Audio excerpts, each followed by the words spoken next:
guys, so I am here today to talk about the 5 different ways that you can start communicating with your guides. And I want to tell you the very first one, and this is the most important, it is the most imperative, that is why it is number 1.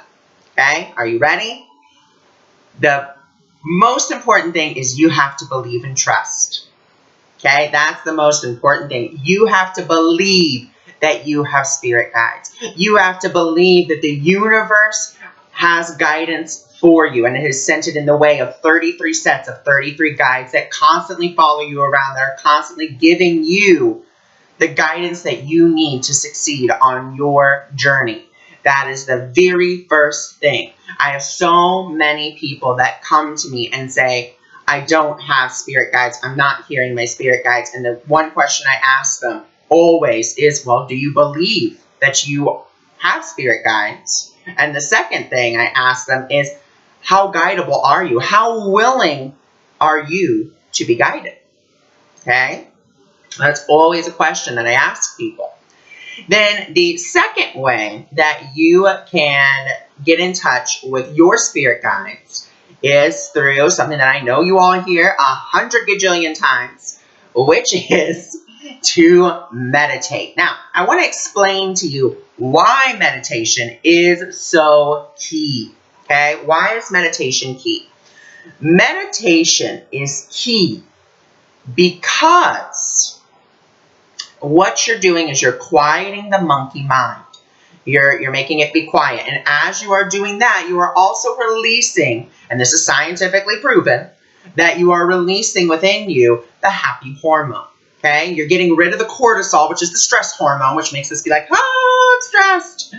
And, we are excreting the happy hormone.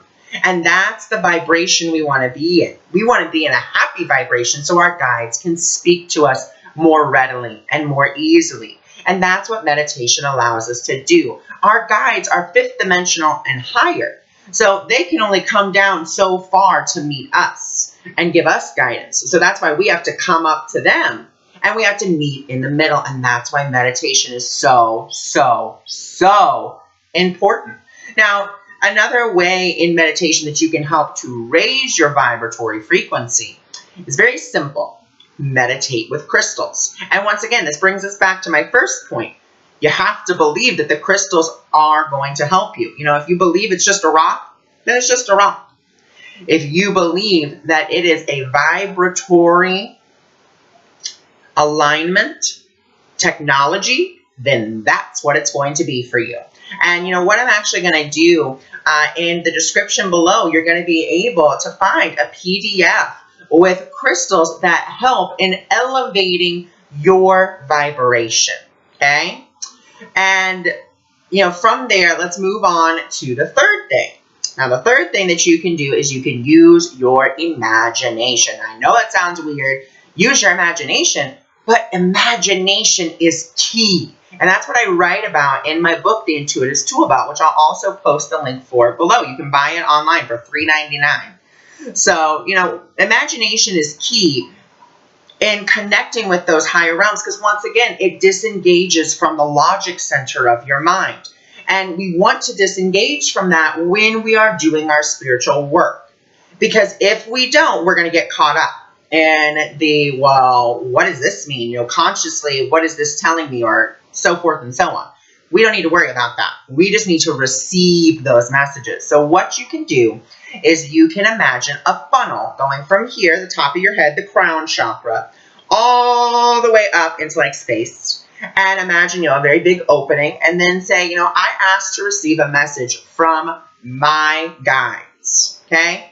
And if you want to be specific, if there's specific guidance that you're looking for, then ask for specific guidance. And if it's just, I wish to communicate with you, can you just give me a general message? And when you're first starting out, I want to encourage you to ask just for a very general message. Okay? Just ask for a very general one when you are first starting out. And then just sit there for 5 minutes.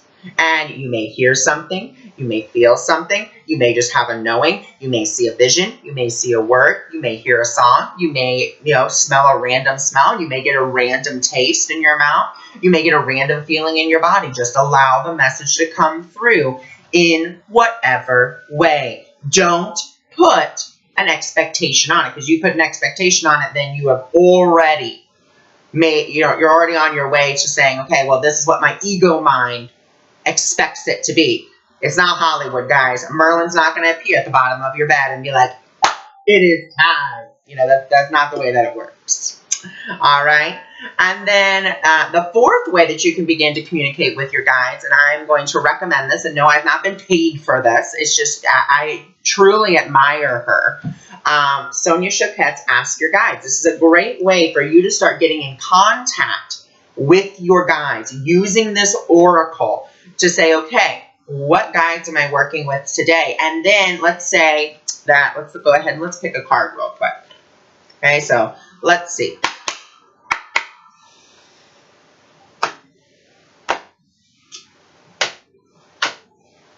Okay, beautiful, because I was asking what spirit guide am I working with today? And I have received Purpose with Master Teacher. So I would say, okay, now I can hold this card in my hand and I can say, I wish to attune to my Master Teacher guide. I wish to attune to that guide. And I just kind of sit here and I just allow whatever energy to come into my auric field, okay? And always, always invite your guides into your auric field. That's going to be that's 4A. We'll put that as 4A. Always invite your guides into your auric field. If through any of these exercises that I'm giving you, invite them in, invite them in. So, I'm attuning today to my Master Teacher, and he's talking about my purpose and to pace myself and to not, burn myself out and just go, go, go, go, go, to pace myself. Even though I'm loving what I'm doing, I have to remember that, I'm only scratching the surface, and I just have to take it one step at a time, okay? And then, the last and final way that I want to give you is actually like a two-parter. So once again, a 5 and a 5A. And what you can do is you can keep a spirit guide journal, and all you do is that this is going to be a journal. Here we go. Just a normal little journal. This is a 70-page notebook.